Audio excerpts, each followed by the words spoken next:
Well, hello, Dan here. May 2024, doesn't time fly? And this year I took a much more relaxed approach to the garden here.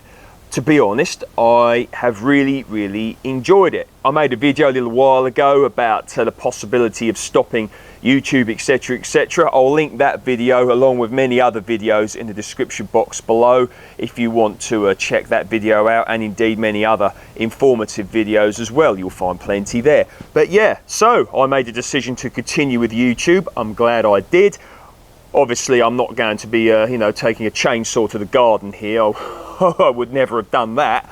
But yeah, I certainly scaled back. Many of you may remember that I did have a rather large allotment a few years ago. I don't have that anymore, but yeah, very productive here. And this is only a little part of the garden here. But the work I did, years ago, and within the last few years, came here about 8 years ago now, something like that. And the garden's actually starting to look quite mature now. So let's have a look round. You can see some of the things that I'm growing here, and hopefully you can learn a little bit that maybe you can implement in your own garden, allotment, growing space, etc. So another part of the garden here, got all sorts going on. Polytunnel really is a lot in there. We'll have a little look at what is going on in there in a moment. And looking at my pomegranate here, variety Provence, it's looking nicely colourful as well. And here a fig tree, so that's looking good. Apples here and some vegetables, etc. here. Let's have a closer look. So I've got broad beans here, variety Aquadulture Claudia. They are a lovely variety to grow.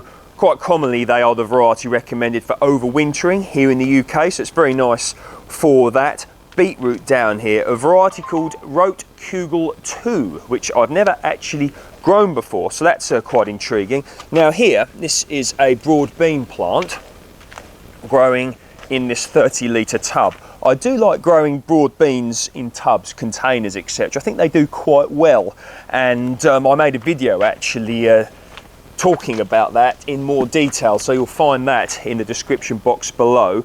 You can see my ones I've got here growing in the ground, doing well as well. Let's have a look here at the apple tree. So this here is an apple tree. Now I grafted this myself, and it's actually turning into quite a nice sized tree here. Absolutely loaded with baby fruits at the moment, so hopefully I'll get a lovely crop. Now, I don't actually know what variety this is, which I really should. I got the Scion from Stephen Hayes Fruitwise, lovely YouTube channel. Highly influenced me when I started off YouTubing 9 years ago, whenever it was, something like that. But I need to get in contact with him and ask him to identify this for me when this comes into fruiting. But yeah, lovely big apple like that. I'm looking forward to baking them, putting cinnamon in them and raisins and things like that, nice desserts. So yeah, that's coming later in the year. So I've got a little home orchard going on here, which is wonderful. Some here in these containers and some in the ground. We'll look at the ones in the ground in a little bit.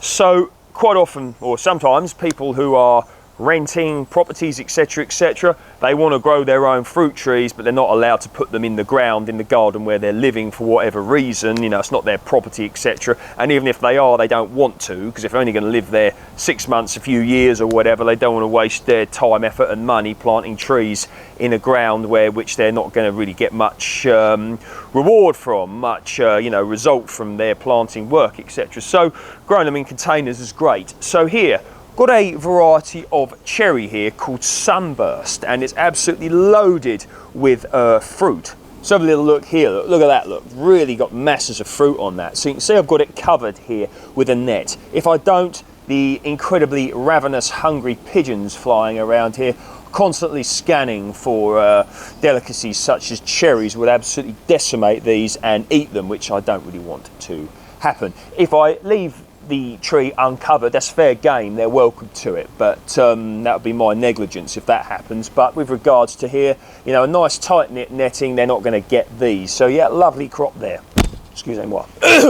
Fig. So look at this, lovely figs on here. I've got 4 figs on this little fig tree here growing in a 30 litre container. So really lovely, expecting some beautiful figs there. Next to the fig, I have a Victoria Plum, which it's got a few little crops on it this year, or plums on it this year, rather, I should say, but not a massive crop, but that's fine.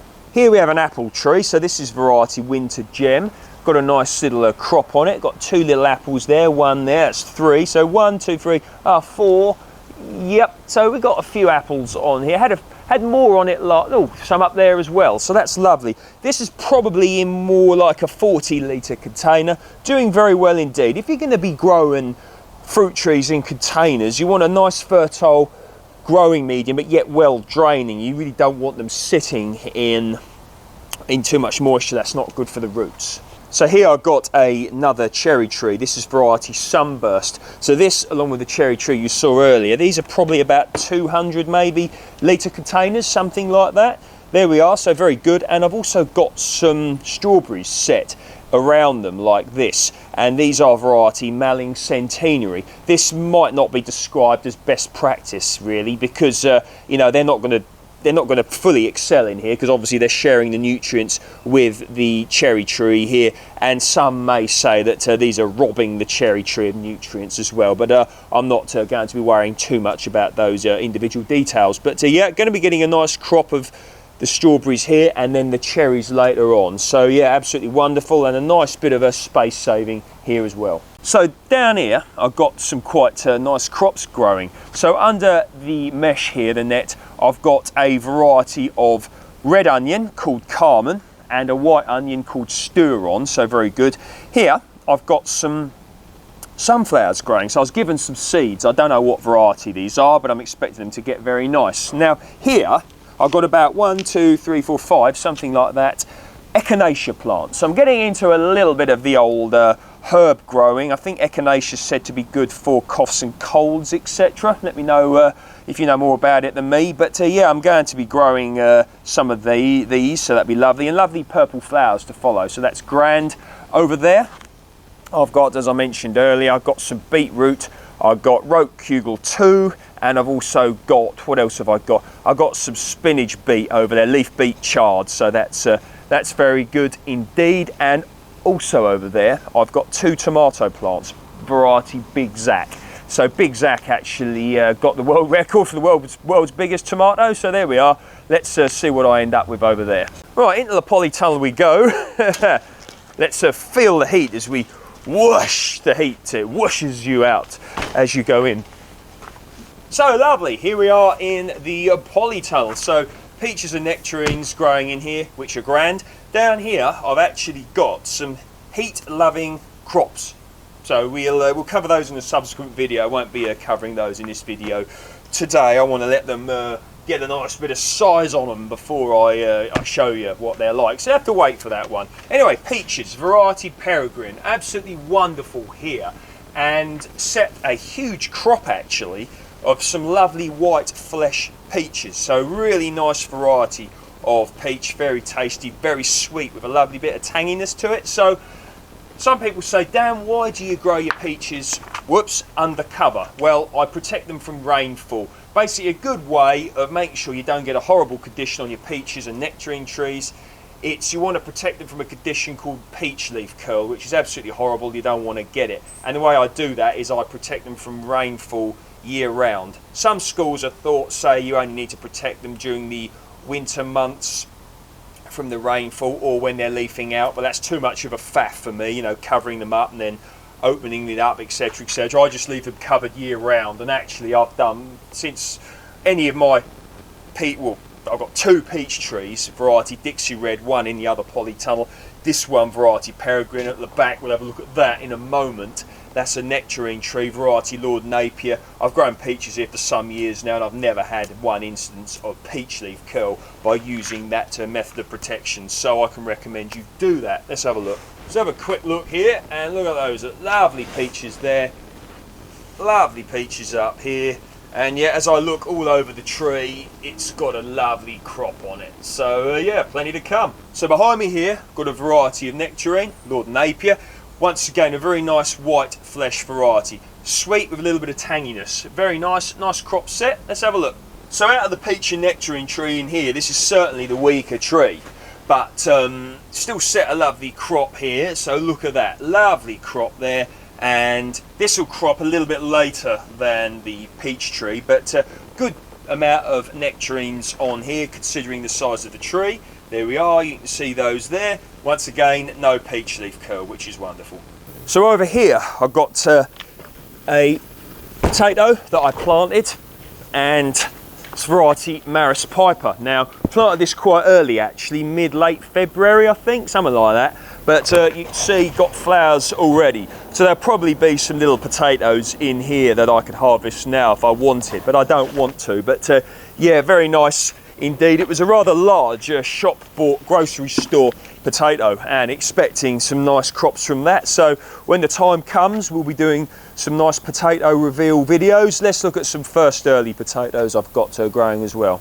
Potatoes here, so I've got two varieties, one of which is Rocket and the other one is Pentland Javelin. Some nice early potatoes, so lovely. Look at that, that one there is just about to flower and really nice. So early potatoes, otherwise known as Determinate potatoes, they're called that because they grow on one layer. You don't strictly need to earth them up like you do main crop potatoes, otherwise known as indeterminate potatoes, because what happens with the main crop indeterminate ones is they grow the potatoes on different layers, and as they grow they can get exposed to the sun, so you need to earth them up. But with early potatoes that's not strictly necessary, but I did actually earth these up as the plants grew because I didn't have enough compost at the time, but I have now, so isn't that wonderful? So there we are, expecting some nice crops. So probably if I delve down into these there would be some little potatoes that I could harvest now, but I'm not going to be bothering with that yet, going to let them get bigger. So let's look at let's delve in and have a look at these lovely peas here. So here we are. Now this is a variety of pea, Champion of England tall climbing pea, quite an old variety, can get about 8 feet tall, got some nice flowers on these here. So grew these before when I had the allotment. They grew very well indeed, and a really nice tasting variety and just great fun to grow. I mean, who doesn't like going out in their garden and picking a nice fresh pod of peas when they're ready? Well, here we are, pears. So this is a variety of pear called Concord. Lovely tree, I've owned it for some years now actually, and it's carrying a nice crop. So this part of the garden is really maturing quite beautifully, which is great. And there's a lot of crop here, which is also great. So we'll have a little look here. Now, planting this has been really good actually, because what it's done, it's almost got like a little forest feel to my little garden here in a residential area, which is really good. And that tree there, Jubilee Plum, really has grown. And another thing that's good about it is up the top, I'm doing my bit for the local pigeon population, because I can see the pigeons are shredding the leaves there and probably the fruit up the top. So that's good. I'm finding that quite satisfying that I'm doing that for them. Let's have a look. So yeah, we'll have a look in the tree here. So what we got, look at that. Look. Oh crikeys, yes, we're going to have a bit of Jubilee Plum this year, which is really, really good. So that's the size of the tree. Look at that, it's huge, man. Lovely, big, mature tree there. Big old trunk, which is good. So if we go into the garden over here, so yeah, this is quite a nice little part of the garden here. I've let it look a little bit natural here, and this has suited two things: A, my approach to relaxed gardening this year, and B, good for the wildlife, good for the bees, etc., good for birds. I mean, I've got the old bird feeder here, and I'm still producing fruit here, or I will be. Raspberries, fantastic variety, Golden Queen. Got a Gala apple up there, Worcester pearmain apple there, and the grapevines behind, etc., etc., Tayberries. So this really is a bit of permaculture, natural growing food forest here, so that's really good. So grapes. Now many of you are very aware of how much I love growing grapes here, and the grapes grow very well. So in a few weeks I'm going to be making a dedicated grape video for this year, so you can have a look at that one when it comes up. Hit that subscribe button if you'd like to be notified when that comes up. But briefly today, variety Lakemont Seedless. I've got two of those vines here, one of which I grafted myself and another one which I purchased. And I'm estimating I've got well over 100, probably 200, I don't know, quite a lot of bunches of grapes all ready to come here. So that's really good indeed. And yeah, grapes. I've made quite a lot of videos actually on the growing of grapes before. Many people actually, certainly in the early days of my YouTube channel, they found my videos through my grape videos. So I'll link some of those in the description box below. But yeah, stay tuned for a lovely grapey year this year. So here we are. cherry tree variety Stella behind here. It's got the net on here to stop the pigeon sentinels from diving in and eradicating the cherry crop from this part of the garden. So there we are. The raspberries are also under that. I've got gooseberries down here, varieties Hinnon-Mackie Red, Hinnon-Mackie Green. I've got an Invicta bush somewhere down there, varieties of blackcurrants, etc, etc. So yeah, rather rustic but yet productive. And the benefit of gardening like this is it's not taking too much time, to be honest, which is really good, because it's just good.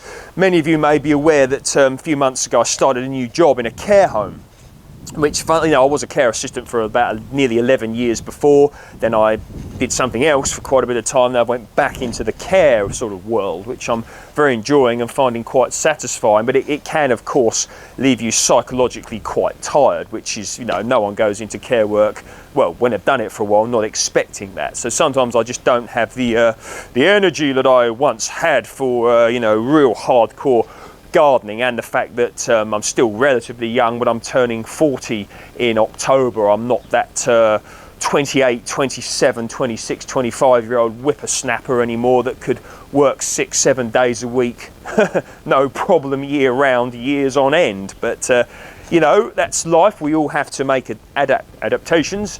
But yeah, doing well in the garden this year.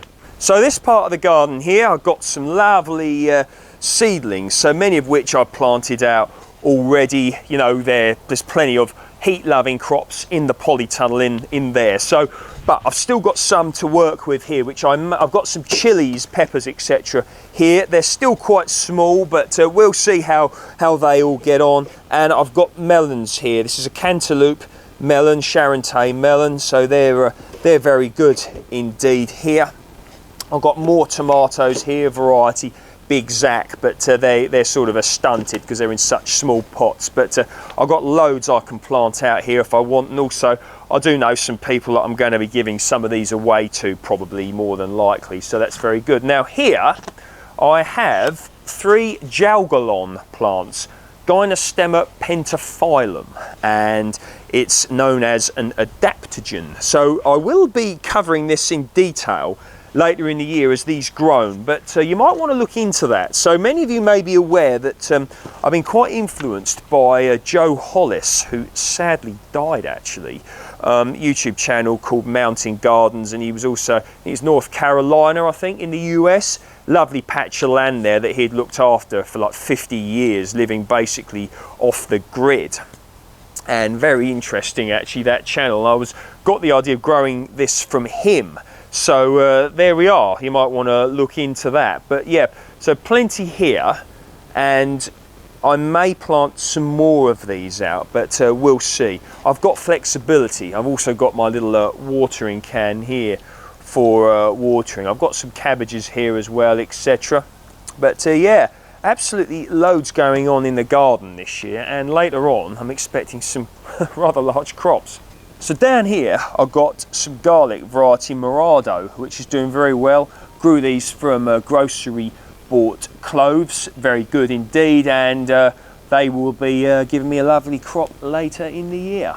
So I hope you're seeing this okay. Now here, this is variety Muscat Blanc, a beautiful variety of grape. They are seeded, but they got that lovely taste of grapes, winey dessert grape, beautiful, really, really lovely, and set a huge crop this year. So I grew this vine from a cutting. So where I lived some years ago before, I actually planted the original vine of which I took the cutting of this from, and that vine still exists today, funnily enough. I saw it a little while ago, doing very well. But yeah, I took a cutting from it, and here it is. And this is what you can get from very, very cheap, free, to be honest, grape cuttings. Absolutely wonderful. So I planted it in the ground here, and it grows a little bit that way, and I've let it go all the way along here. I will be, making a better job of tying this up as the season progresses, but 30, 40 bunches of grapes, maybe more off of that. So I'm very happy with that indeed. And yeah, nice warm fence here that helps to radiate some heat back into the bunches, back into the vine, etc. And I can feel the warmth of that already. It's about 10 o'clock in the morning now, something like that. So really good. Now behind the polytunnel here, so yeah, I like to refer to this behind here as the secret garden. How original. Now I've got all sorts growing behind here this year. I've got marrows behind here, pumpkins and squash all planted out. We'll look into this area in detail in a later video. I've also got persimmons growing here, persimmons depending on how you want to say it. You can grow those here in the UK. I've also got a fig tree behind here as well, so that's wonderful. But as I stated, we'll go into that in detail later on in the year. So here we are now. Quite interesting actually, this lovely trailer here. I got this years ago when I had my gardening business. I got this off my grandfather, who's no longer he's no longer with us. So, but I've still got the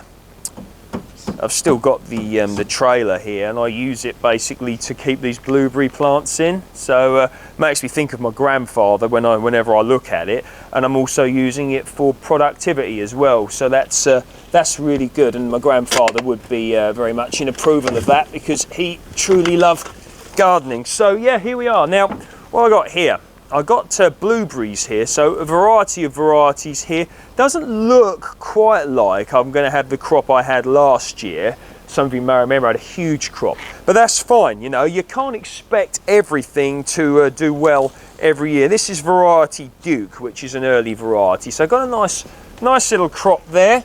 So yeah, there we are. Not too bad. Not too bad indeed. There we are. So loads to come. Plenty going on here. I intend to make some planting videos again, so I'm really looking forward to making those. Of course, I'm looking forward to my harvests, which won't be too far away now. So let me know what you think. Hope you enjoyed that video. Please feel free to like, share, subscribe, of course. And yeah, see you all in the next one, and take care of yourselves.